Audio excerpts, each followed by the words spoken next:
Hello' গাইছ, আজি আমি যাই আছোঁ কেমেৰা আনিবা, কাৰণ পূজা চাব যাম। কেমেৰা ভাড়া আনিবা যাই আছোঁ এখন দোকানত।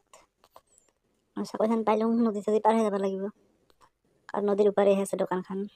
আমাৰ গাঁৱত নদীৰ ইপাৰেতো নাই কি। আহি চালোঁ দোকানত, চালোঁ নাই, দোকানে বন্ধ হৈ লাগিলে দোকান খুলিব লাগছে। চাকাল এনেও কাইতো খুলিব দোকান। তাৰপাছত কেমেৰা এটা লৈ আহি এখানি ফটো চটো উঠিলোঁ।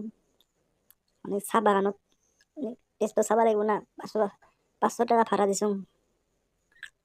মানে ফটো চটো শ্যুট কৰিলোঁ আৰু তাৰপাছত ফটো চটো উঠিয়া যাওয়া ষ্টাৰ্ট দিলোঁ আৰু